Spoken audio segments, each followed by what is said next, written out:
Leppy, I'm messaging CJ to see if he wants to come over for pizza.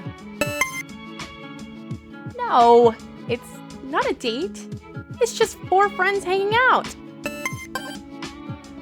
They replied.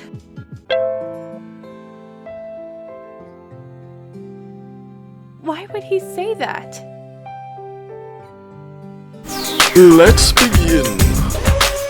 Blind Spot is a puzzle game which is set inside a mansion. The game begins with a brief tutorial. Here you will learn how to move and how to interact with objects. There is only snap turning, even though in the options menu it says that you can turn it on or off. When you do turn it off, instead of having free rotation, it's basically still snap turning you at a certain angle, but how the turn happens is slightly smoothed out. The game properly starts with you waking up inside the mansion storage room without you knowing how you got there. You then receive a text message from a stranger who says they have your sister, so your main motivation is to find her and learn more about this mysterious caller. It's certainly an interesting setup, but is let down due to the dialogue between your character and the stranger just not coming across as a realistic situation, and there is some spelling mistakes.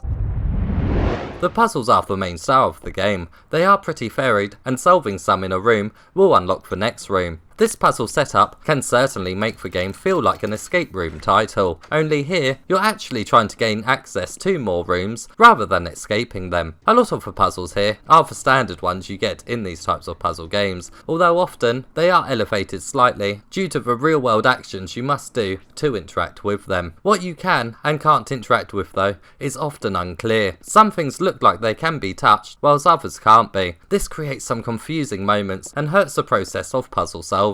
Quite a few times I wasn't sure if I had handled something in the wrong way or if it wasn't used for a puzzle at all. Ultimately, this confusion made me come up with more puzzle solutions than necessary, and I did end up having to use a walkthrough a couple of times. Some of the puzzles do make good use of your phone too. The torch on it can certainly help you out with more darker areas of the mansion, and you will also receive photos that give you some much needed puzzle information. It's a great mechanic, as something that you are holding most of the time during the game actually plays a pretty big and meaningful role throughout. But this does also get in the way of object handling. You often have to transport one or more objects from a location, so as you only have one hand to pick up one object at a time, you must make tedious extra trips for other items. You even have to put the object you're carrying down to open a door. It is an inconvenience. But even some of the best puzzles here can be ruined still due to your movement speed. You do walk pretty slowly in this game, so if a puzzle requires you to do a bit of searching and comparing in one or more rooms,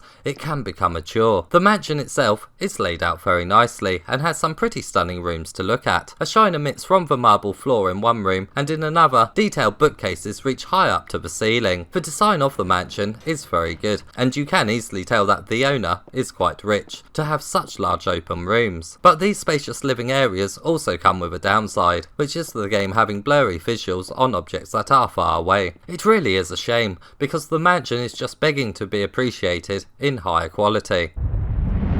The game is split up into chapters. I don't really want to go into too much detail about them because each chapter takes quite a different turn. The overall story is the same and everything does come together, but even mentioning chapter 2 would ruin what came before it. The story is told in the form of the previously mentioned text messages, but it's also told in flashbacks. The family is seen in a stationary position in these moments, and it's your job to place objects in their correct locations to move the memory forward. These little puzzles are not difficult at all and really only serve to give you some more interaction during plot points.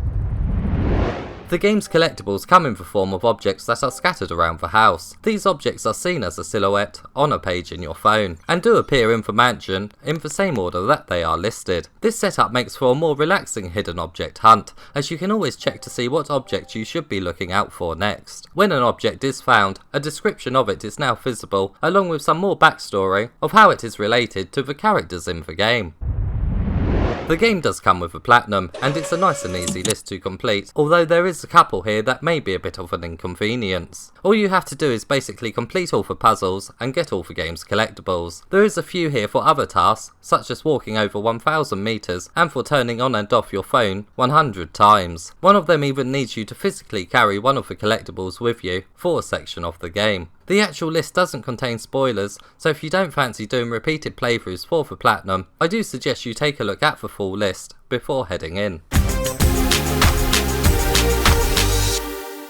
Movement speed can really hurt a VR experience for me, and here it is on the slow side. When puzzles require you to walk back and forth in a room to do some much needed trial and error, an option to run is greatly missed. I consider myself a patient gamer, but the slow speed did get to me here. The story didn't hold my attention too much when it was told through the text messages on the phone, but that's not to say that I wasn't still a bit intrigued in knowing where it was heading. Overall, there are some fun puzzles to solve here, but it will just depend on whether or not you can put up with other elements of the game to get to them. Far too often, I found myself not knowing what I could interact with, and that was certainly a puzzle I didn't appreciate being stuck on.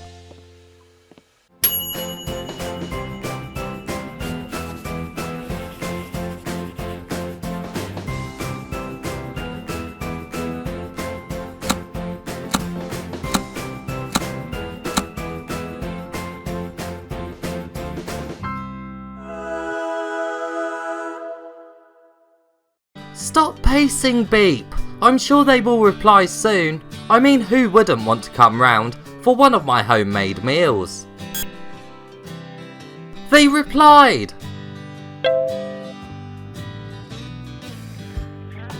Why would she say that? Oh, let me have a go. I want to write a reply. Absolutely not. When you learn to hack, then maybe you can have some fun!